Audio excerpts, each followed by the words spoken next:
very good morning to all our Sports Today family members. Just about 1.5 hours ago, Australia versus Bangladesh ended, and it was quite historic for two of Australia's best match winners. But before I get to the Australia versus Bangladesh encounter and what more do you have to look forward to in the T20 World Cup, the first immediate reaction was India's wonderful show versus Afghanistan, where they won by 47 runs. And it was thanks to the Hardik Pandya Suryakumar Yadav partnership that ensured India got a very good total. Now, in the post-match presentation, Rohit Sharma gave a very, very important thing that yes, we have come in the West Indies in the past and we have adapted well and we have planned well. Now, if you look at the last series that they played, yes, India may have lost 2-3, but somewhere down the line, the adaptability to the conditions in the West Indies seems to be really helping them. And because of that, India will be really gunning to end their 11-year jinx in the ICC World Cup, because looking at it, in the T20 World Cup 2007 till now, you have not won anything. Maybe this is the golden chance for India to win it. Next, they take on Bangladesh tomorrow, and that is why if they win that, then India versus Australia on June 24th is most likely going to determine where they finish in the points table. If India are on top and whoever finishes second in Group 2, they will then square off against each other in Providence, Guyana. Australia or any other team then will be facing off at Taruba at that particular point in time. So planning and adaptability, these are the two things that Rohit Sharma has stressed upon in the post-match presentation that has helped them achieve what they have so far. In the Australia versus Bangladesh game, Australia were restricted to 140 and it featured a hat-trick. Patrick James Cummins, who would have thought that a red ball genius would do so well in white ball cricket at this point in time. Cummins, whatever he touches turns to gold. He's not the captain, remember, but whatever he does continues to enhance Australia, because he became only the second Australian after Brett Lee to take a hat-trick in the T20 World Cup. Incidentally, 2007, Lee had taken it against Bangladesh. Pat Cummins has taken it against Bangladesh also. So that is why Australia were boosted by Pat Cummins' magnificent spell, 3 wickets, and that is why he was fittingly named the man of the match in that particular event. Mahedi Hassan, Mahmudullah, all of them, Mahmudullah's wicket in particular was the key if Australia had to restrict them to under 150. But if Starc doesn't get you, if Cummins doesn't get you, Starc definitely will, because when he got the wicket today, he managed to take 95 World Cup wickets. And what do I mean by World Cup wickets? T20 plus ODI.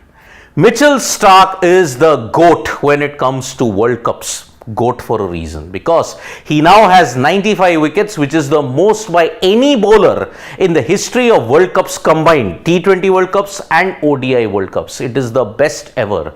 Now, if he can play 3 more games and if he takes another 5 wickets, he might perhaps be the only bowler to take 100 World Cup wickets. It's a feat that not many individuals might even come close in the modern era, considering all the workload management and everything in that. So if Cummins doesn't get you, Starc definitely will.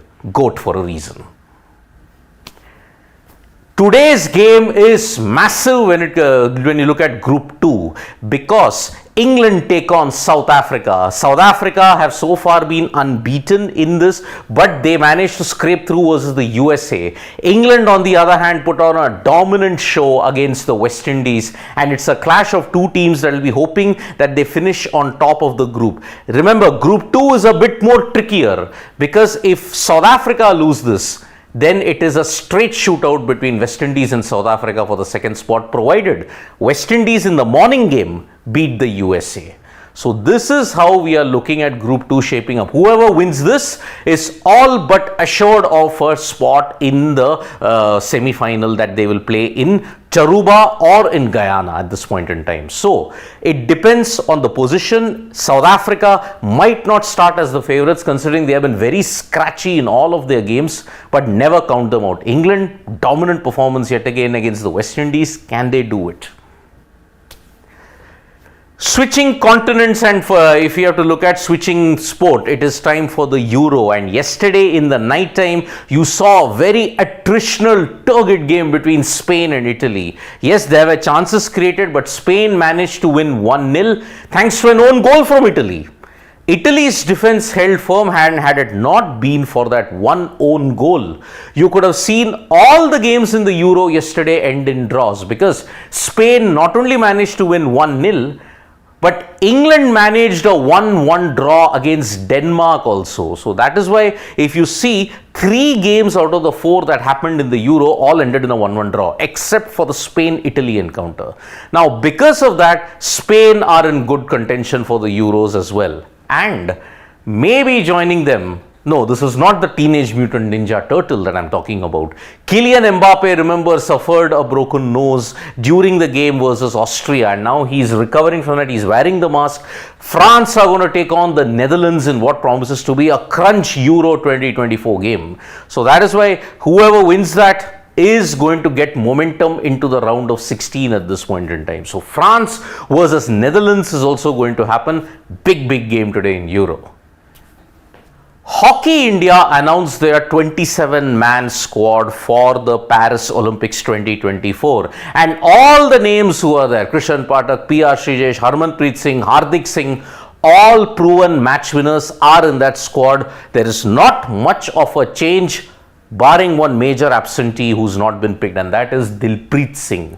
Dilpreet Singh has not been picked in the India squad for the hockey squad in the Olympics, and his absenteeism might kind of wonder that okay, maybe the performances that he's had kind of has not lived up to Craig Fulton's standards at this point. So kind of harsh to drop a proven experienced player like Dilpreet Singh, but apart from that, the rest of the squad remains the same at this point in time.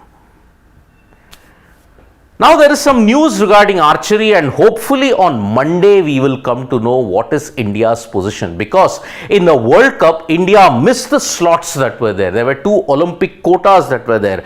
The India women's team got knocked out before the round of 16, and in the men's team also they have not done well. Monday when the rankings are done, if India are in that rankings list, they will still get the Olympic quota, because according to the archery rules, this is how it is. If the team secures the minimum required ranking that is there, they will still qualify despite missing out on World Cup Olympic qualification in that sense. So this is how the matches are turning out. We are now reaching even the business end of the Super 8s now.